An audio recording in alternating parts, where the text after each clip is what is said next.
हे नमस्कार मित्रांनो, स्वागत आहे तुमच्या आपल्या गजब मराठी स्टडी या यूट्यूब चॅनलमध्ये। तर आजचा व्हिडिओ तुम्ही थंबनेलवरती पाहिला असेल की कशा पद्धतीने बोर्डाच्या पेपरवर जसे आपण लिहितो तसं या ठिकाणी कसं टापटीपणे लिहायचं आहे।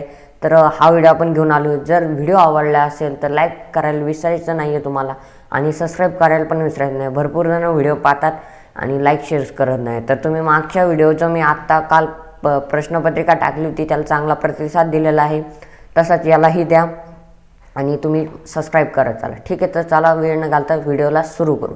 तर सोल्युशन बोर्ड आहे हा, मी डायरेक्ट बोर्ड पेपरवर टायपिंग करून हे केलेला आहे।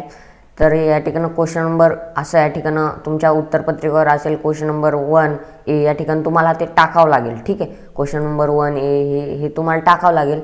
त्यानंतर तुम्हाला या ठिकाणी सेक्शन 1 मध्ये हे लिहायची गरज नाही, जरी लिहिलं तरी हरकत नाही। ठीक आहे, तर आता या ठिकाणी कोणतेही 4 शब्द तुम्हाला या ठिकाणी दिले जातील, ते सोडवायचे आहेत। कसे तर मी कालच्या प्रश्नपत्रिकेमध्ये संपूर्ण स्वरूप समजून सांगितलेलं आहे। पाहिला नसेल व्हिडिओ तर लगेच जा, डिस्क्रिप्शनमध्ये लिंक आहे, तोच्यावर टॅप करा, म्हणजे हा व्हिडिओ झाल्यानंतर करा, कारण मग तुम्हाला समजेल। ठीक आहे, आता या ठिकाणी यंग यू या ठिकाणी डॅश करायचे जे शब्द आपण लिहिलाय। ठीक आहे, हे असे 4 शब्द एकाखाली एक मस्तपैकी लिहायचे। लिहून झाल्यानंतर या ठिकाणी तुम्ही पेन्सिलने अशी रेष मारायची। ठीक आहे, पेन्सिलने एक रेष मारा।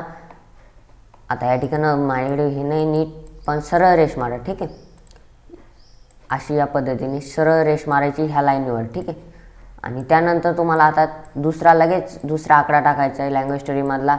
अशा पद्धतीने अल्फाबेटिकल वर्ड्स लिहायचे, कसे लिहिलेत तेही पाहू शकता तुम्ही। परत रेष मारायची, एक मार्क्स या ठिकाणी आहे। त्यानंतर पंक्च्युएशन देखील अशा पद्धतीने लिहायचं, लाईन सोडून नाही लिहिलं तरी चालेल। ठीक आहे, फक्त छोटं टापटीप या ठिकाणी चिटकलं नाही पाहिजे। किती सुंदर या ठिकाणी दिसतंय असं, आणि पेपर तपासण्यालाही आवडतं। ठीक आहे, या ठिकाणी चौथ्यामध्ये 4 शब्द बनवायचे असतात। तर या ठिकाणी किती छान लिहिलेत पहा, असे या पद्धतीने तुम्हाला लिहायचे आहेत। त्यानंतर वेबमध्ये 5व्यामध्ये वेब येतं, लाईफ, अशा पद्धतीने वेब आखायचं आहे आणि मगच लिहायचे 4 शब्द। हा दिलेला आहे आणि हे 4 शब्द तुम्ही लिहायचे, आणि त्याच्या खाली अंडरलाईन करायला विसरायचं नाही अशा पद्धतीने। ठीक आहे, त्यानंतर तुम्हाला 6व्यामध्ये चेन असते, वर्ड चेन। ठीक आहे, तर ती अशा पद्धतीने जेवढे शब्द तुम्ही लिहिले त्याच्या खाली अंडरलाईन आलीच पाहिजे। त्यानंतर तुम्ही आता क्वेश्चन नंबर 1 बी मध्ये या ठिकाणी फ्रेज असेल आणि क्लॉज असेल। ठीक आहे, मी काल सांगितलं होतं ऑरला असते ते, मग तुम्ही कोणतंही सोडू शकता, पण मी काय सांगितलं होतं तुम्हाला काल की तुम्ही काय करा, क्लॉजच सोडवा। ठीक आहे, हा सोडवा, हा सोपा असतो। I saw a boy who was going with his parents, असं रन आहे। तुम्हाला फ्रेज थोडी अवघड जाईल, पण अशा पद्धतीने जे लिहिलं आहे त्याच्या खाली अंडरलाईन करायला विसरायचं नाही। ठीक आहे, आता 2 मध्ये हे पहा काय या ठिकाणी पे, तुम्हाला काल शब्द दिले ते पेमेंट। ठीक आहे, अशा पद्धतीने हॅप्पी, हॅप्पीनेस, हॅप्पीली। त्यानंतर या ठिकाणी काय की तुम्हाला वाक्य तयार करायचे पेवरून, तर we should pay our electricity bill on time. अशा पद्धतीने तुम्हाला अंडरलाईन करायची जे शब्द तुम्हाला त्या ठिकाणी दिलेले आहे। सेक्शन 2 मध्ये टेक्स्च्युअल पॅसेज असतात। टेक्स्च्युअल पॅसेज कसे लिहायचे, आता A1 या ठिकाणी क्वेश्चन नंबर 2 ए टाकायचं। काही जण काय करतात, ह्या बॉक्समध्ये क्वेश्चन नंबर पण लिहितात, तसं करायचं नाही। या ठिकाणी वरती तुम्हाला दिलेलं आहे त्याच्यामुळे तिथं लिहायची काय गरज नाही। या ठिकाणी आता समजा A1 जर ट्रू ऑर फॉल्स असेल तर डायरेक्ट ट्रू फॉल्स अशा पद्धतीने लिहायचं आहे। त्यानंतर जर तुम्हाला आता या ठिकाणी A2 वेब दिला असेल, तर हा वेब दिला असेल, हे 4 बॉक्स रिकामे दिले असेल। ठीक आहे, तर ते 4 काय करायचे तुम्हाला भरवायचे आहेत। तर कसे भरवायचे, या ठिकाणी तुमच्यासमोर डायग्राम या ठिकाणी सिस्टमॅटिकपणे मी दिलेले आहे, पाहू शकता। अशा पद्धतीने ते मस्तपैकी एकदम आक्युरेट पद्धतीने भरायचे आहे। आणि त्यानंतर A3 मध्ये तुम्हाला नाउन आणि डिस्क्रायबिंग वर्ड, समजा जोड्या लावा जर दिले तर त्या समोरील जोडी डायरेक्ट उत्तर लिहून टाकायचं। ॲडव्हेंचर स्टोरी त्याचं उत्तर, हर्टी लंच, अशा पद्धतीने। हे एक्झाम्पल म्हणून आहे, काल क्वेश्चन पेपर जर तुम्ही पाहिली नसेल तर लवकर जा पहा। ठीक आहे, A4 मध्ये तुम्हाला ग्रामरचे सेंटेन्स असतात। ठीक आहे, तुम्ही जे ग्रामरचे सेंटेन्समध्ये जर तुम्ही त्या ठिकाणी दिलेले आहेत, काय चेंज केला आहे त्याच्या खाली अंडरलाईन करायचे आहे। ठीक आहे, या ठिकाणी इन्फिनिटिव्ह आहे तर टू इग्नोर या ठिकाणी अंडरलाईन करायचे। A5 प्रश्न कसा लिहायचा आहे पहा। आता या ठिकाणी I like to read adventure story, तर असा प्रश्न होता, do you like to, which story do you like most. तर या ठिकाणी उत्तर पहा त्याचं, I like to read adventurous story. ठीक आहे, it makes us bold and confident. तर हे पॉईंटमध्ये लिहिलं तरी चालेल, तुम्ही याला एक पॉईंट दिला तरी काय हरकत नाही. जसं की आपण या प्रश्नाला पॉईंट देत असतो 1 2 3 अशा पद्धतीने तुम्ही जर पॉईंट जरी दिले तरी काय हरकत नाही. तर या पद्धतीने तुम्हाला पॉईंट दिले तरी काय टेन्शन घ्यायचं कारण नाही, कारण की पॉईंट देऊनच लिहायचं आहे खरं तर उत्तर. तर त्या पद्धतीने ठीक आहे. त्यानंतर तुम्ही आता खाली जर आले क्वेश्चन नंबर 2B मध्ये, तर यामध्ये दुसरा पॅसेज असतो 10 मार्क्ससाठी. तर B1 समजा जर कंप्लीट असेल तर कंप्लीट जे तुम्ही उत्तर लिहिलं आहे त्याच्या खाली अशा पद्धतीने अंडरलाईन केलीच पाहिजे, तर तुम्हाला चांगले मार्क्स पडतील. कंप्लीट असेल तर पूर्ण सेंटेन्स लिहावं लागतं. ट्रू ऑर फॉल्स असेल तर लिहायची गरज नाही, या ठिकाणी अंडरलाईन करायची आहे. B2 मध्ये तुम्हाला समजा एखादा क्वेश्चन आला तर तो अशा पद्धतीनेच लिहायचा आहे, त्याच्या खाली अंडरलाईन नाही केली तर चालेल. B3 मध्ये जर तुम्हाला पॅसेजमधून शब्द शोधा तर त्यामध्ये असे डॅश करून लिहायचे आहेत. ठीक आहे, याच्यामध्ये अंडरलाईन केली नाही तरी चालेल. B4 मध्ये ग्रामर सेंटेन्स अंडरलाईन करावे लागेल. आता या ठिकाणी क्वेश्चन टॅग आहे वॉच शी, अशा पद्धतीने हे चेंज द टेन्स आहे. त्यानंतर B5 तुम्ही पॉईंटशीर आत्ता सांगितल्याप्रमाणे तुम्ही ते लिहू शकता. ठीक आहे, आता चला सेक्शन 3 पोएट्रीकडे जाऊया. क्वेश्चन नंबर 3A, या ठिकाणी 3A टाकायला विसरायचं नाही. A1 मध्ये पहा, आता पोएट्रीमध्ये A3 पर्यंतच असतात. तर A1 मध्ये समजा जर कंप्लीट असेल तर जे कंप्लीट सेंटेन्स तुम्ही केलं आहे तर त्याखाली तुम्हाला अंडरलाईन करायला विसरायचं नाही. ठीक आहे, अंडरलाईन केल्याने तुमचा फायदा एक होतो की जो तपासणारा असतो त्याला लगेच समजतं की हे त्याचं उत्तर आहे, त्याला लगेच ते उत्तर शोधण्यास काही प्रॉब्लेम होत नाही. त्यानंतर सेकंडमध्ये जे केलेलं आहे त्याला पण देखील अंडरलाईन केलेलं आहे, तुम्ही पाहू शकता व्यवस्थित, किंवा त्याला बॉक्स जरी केला तुम्ही तरी चालेल, तसं काय हरकत नाही. त्यानंतर खाली पहा A2 मध्ये या ठिकाणी एक अशा पद्धतीने वेब दिलेला आहे आणि हे 2 सर्कल असे रिकामे दिलेले आहेत, म्हणजे त्याचे काय अंडरलाईन इथं भरायचे आहे. ती कविता त्या ठिकाणी दिलेली आहे त्याच्यातून भरायची आहे. तर हे किती छान अंडरलाईन केलं आहे, अशा पद्धतीने तुम्हाला अंडरलाईन करायचं आहे. त्यानंतर पुढे जाऊया आता A3 मध्ये. आता समजा याचे कवितेमध्ये डिफरंट कलर्स सेम पाथ अशा पद्धतीने कोरिलेशन आहे, तर ते तुम्हाला लिहायचं आहे. क्वेश्चन नंबर 3B हे टाकायला विसरायचं नाही. ॲप्रिसिएशन 5 मार्क्ससाठी असतं. कसं लिहिलं आहे ते पहा. त्या ठिकाणी फोटो नीट व्यवस्थित काढलेला नाही, त्यामुळे थोडं वाकडं झालं आहे, पण रेषा वगैरे नीट टाकायचं. या ठिकाणी सगळ्यात पहिले तुम्हाला काय करायला लागेल की या ठिकाणी एक तुम्हाला छोटासा एक कॉलम आखावा लागेल, या पद्धतीने जसं मी आखला आहे. त्यानंतर तुम्हाला या ठिकाणी एक रेष आखावी लागेल जी की तुम्हाला 4 पॉईंट लिहिण्यास मदत करेन. त्यानंतर या ठिकाणी 5 पॉईंट दिलेले असतात, जसं की तुम्हाला खाली दिलेले आहेत ते टायटल पोएट वगैरे. ठीक आहे, त्या ठिकाणी title, name of the poet, rhyme scheme, figure of speech आणि सेंट्रल आयडिया. अशा पद्धतीने तुम्हाला ते काय करायचे आहेत, तेवढे पॉईंट काय करायचे आहेत, नीट लिहायचे आहे. ठीक आहे, लिहिल्यानंतर तुम्हाला या ठिकाणी त्याच्या खाली आडव्या रेष मारायचे. पोएट लिहून झालं का आडवी रेष, टायटल लिहून झालं का आडवी रेष, पोएट लिहून झालं का आडवी रेष मारायची, राईम स्कीम झाली का आडवी रेष, फिगर ऑफ स्पीचच्या खाली आडवी रेष आणि या ठिकाणी सेंट्रल रेष खाली आडवी रेष. अशा पद्धतीने जर तुम्ही लिहिलं तर तुम्हाला चांगल्या पद्धतीने 5 मार्क मिळू शकतात. ठीक आहे, या ठिकाणी तुम्हाला सांगतो कसं मार्क्सचं डिस्ट्रीब्युशन आहे. याला हाफ मार्क्स मिळत असतो जर तुम्ही टायटल लिहिलं, हे कवितेतच असतं त्यामुळे लिहायचं. त्यानंतर याला पण हाफ मार्क असतो, हे पण कवितेत असतं. राईम स्कीम तुम्ही शोधू शकता, तिला 1 मार्क्स असतो. फिगर ऑफ स्पीच देखील तुम्ही या ठिकाणी लिहू शकता. कोणते एक लिहायचं, ॲपोस्ट्रॉफीला, इन्व्हर्जनला किंवा रिपिटेशन सगळ्या कवितेत आलेलं आहे, त्यामुळे ती जरी लिहिलं तरी काय हरकत नाही. Central idea of the poem is that, असं पद्धतीने इतकी तरी लिहा जेणेकरून तुम्हाला मार्क्स मिळतील. ठीक आहे, त्यानंतर आहे question number 4A, section 4 non textual passage. Unseen passage या ठिकाणी येत असतो. अनसिंग पॅसेजमध्येच A5 पर्यंत असतात. A1 मध्ये तुम्हाला अंडरलाईन करायची कंप्लीट असेल तर. ठीक आहे, E2 मध्ये जर वेब असेल तर अशा पद्धतीने आखू करायचं मस्तपैकी. A3 मध्ये जर विरोधार्थी शब्द असेल तर त्याच्या खाली अंडरलाईन करायला विसरायचं नाही अशा पद्धतीने. त्यानंतर जर A4 मध्ये जर तुम्हाला ग्रामरचं मध्ये काय अंडरलाईन करायची वर्ड आले तर त्याला करावीच लागेल. त्यानंतर A5 कसा लिहिला या ठिकाणी पहा. क्वेश्चन जसं असेल तसं तुम्हाला उत्तर लिहावं लागेल. किती, 1 2 3 4 5 6 ओळी जर हे पॉईंटशीर लिहिलं तरी तुम्हाला 2 मार्क्स हमखास मिळून जाणार. क्वेश्चन नंबर 4B या ठिकाणी टाकायला विसरत नाही. मी बार का सांगतोय तर तुम्हाला कळायला पाहिजे की आपण जर ते टाकलं नाही तर आपल्याला काय होऊ शकतं की पेपरमध्ये जो प्रश्न आपल्याला लिहितोय आपण बरोबर लिहिला आहे आणि त्याचे मार्क्स ते चुकीचं होऊ शकतात, त्यामुळे ते टाकायला विसरायचं नाही. B4 मध्ये तुम्हाला व्हर्बल टू नॉन व्हर्बल असतं, नॉन व्हर्बल टू व्हर्बल असतं. ठीक आहे, तर आता आपण दोन्ही पण घेतलेले आहेत, नॉन व्हर्बल टू व्हर्बल. या ठिकाणी एक उतारा दिलेला आहे, म्हणजे हा उतारा तयार करायला सांगितला आहे. ठीक आहे, हा उतारा कसा तयार करायचा हे पण मी मागच्या व्हिडिओमध्ये सांगितलेलं आहे, ठीक आहे.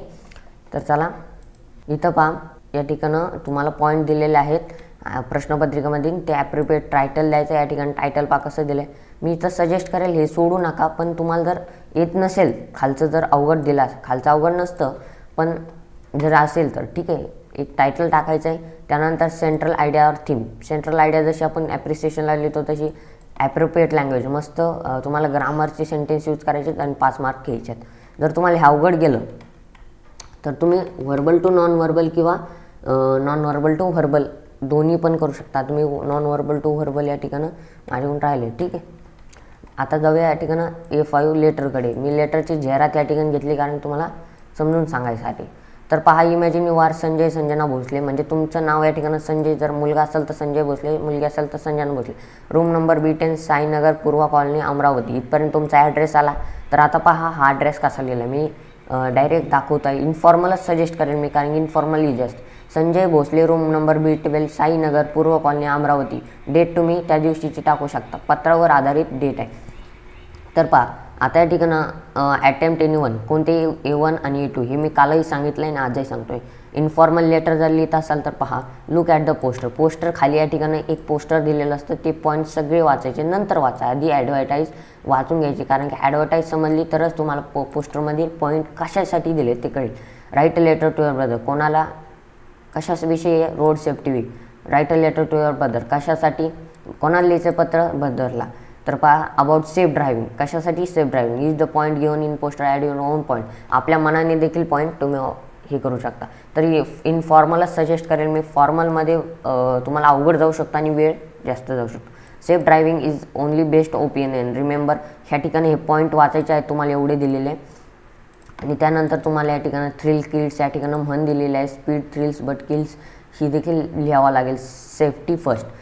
त्यानंतर आता पहा लेटर कसं लिहिलं आहे. ॲड्रेस मी दाखवला आहे. डिअर दादा लिहू शकता, ब्रदर लिहू शकता, तुम्हाला जे वाटेल ते लिहू शकता. Hope you are doing well. या ठिकाणी तुम्ही स्टार्टिंग पण करू शकता, जसं की I receive your letter yesterday, I am very happy after reading it, how are you, how is your how is father, how is mother, अशा पद्धतीने तुम्ही स्टार्टिंग करू शकता. त्यानंतर I am writing this letter to with the special purpose today I have seen man advertisement in newspaper Sakal, it is about road safety week. ठीक आहे, अशा पद्धतीने सांगू शकता तुम्ही माहिती. तर या ठिकाणी एवढं लिहायचं आहे. 2-3 पॅरेग्राफ करायचे. I am sure you are following traffic rules.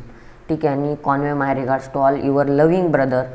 आपलं नाव या ठिकाणी जे पत्रावरती दिलेलं असतं तेच या ठिकाणी खाली तुम्हाला लिहावं लागतं. आता पहा या ठिकाणी मार्किंग स्कीम म्हणजे इन्फॉर्मलसाठी कसे मार्क डिस्ट्रीब्युशन. सेंडर्स ॲड्रेस आणि डेट लिहायला हाफ मार्क्स आहे. सॅल्युटेशन म्हणजे तुम्हाला डिअर ब्रदर डिअर जे असेल ते, त्याला हाफ मार्क्स आहे. Main body of letter 1.5 marks आहे. क्लोजिंग म्हणजे शेवट कसा केला आहे त्याला हाफ मार्क्स आहे. आणि ग्रॅमॅटिकल स्ट्रक्चर त्याला 1 मार्क्स आहे. असे म्हणून 5 मार्क्स तुम्हाला आहेत. ठीक आहे, ग्रॅमॅटिकलचा यूज चांगला करा, म्हण लिहा, सगळं लिहा. ठीक आहे, आणि हा ठिकाणं फॉर्मल यायचा तुम्ही स्क्रीनशॉट देखील घेऊ शकता, तुम्हाला लागला असता. ठीक आहे, या ठिकाणी पाहू शकता. फॉर्मलमध्ये काय फक्त एवढंच मी समजून सांगतो 5-10 मिनटात.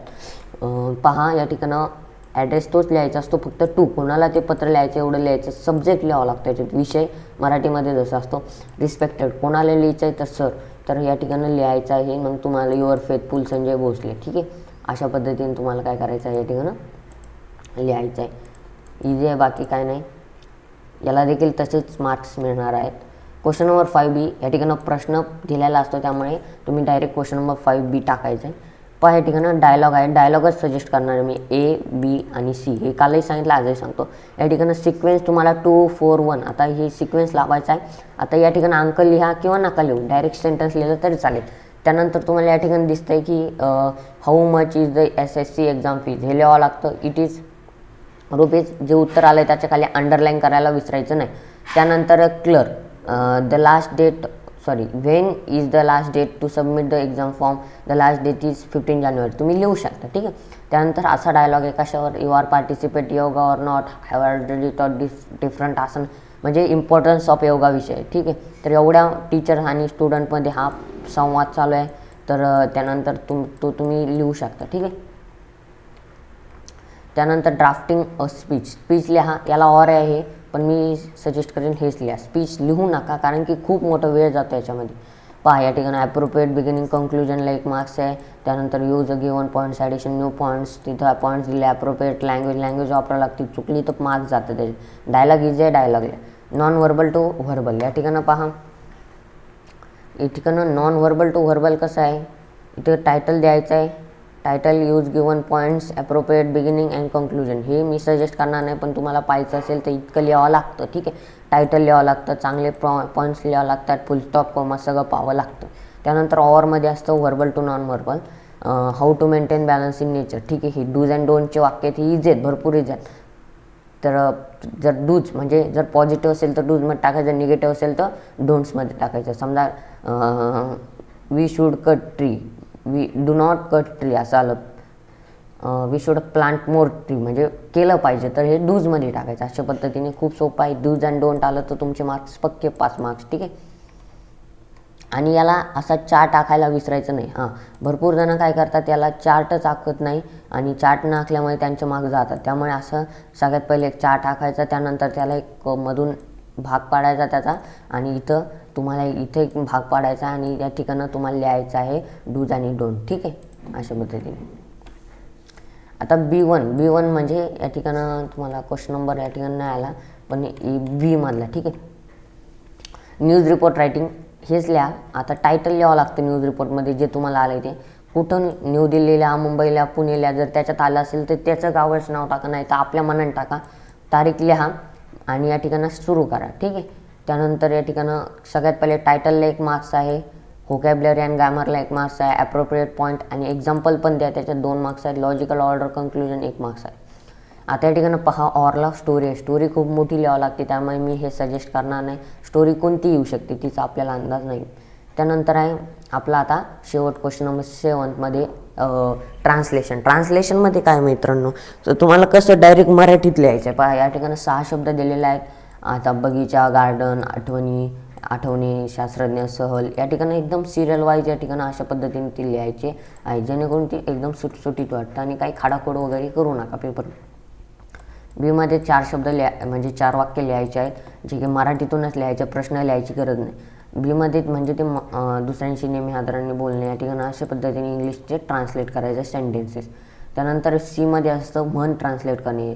तर आता इच्छा तेथे मार्ग असेल, अंतरुण पाय पसरावे, अशा पद्धतीने हे लिहायचं असतं. जर अशा पद्धतीने आपण एक क्वेश्चन पेपर सोडलेला आहे. व्हिडिओ झाला असेल 17-18 मिनिटाचा, तर ठीक आहे. आय होप तुम्हाला व्हिडिओ आवडला असेल. लाईक, शेअर, सबस्क्राईब करायला विसरू नका आणि best of luck for English paper tomorrow. Thanks for watching. Bye.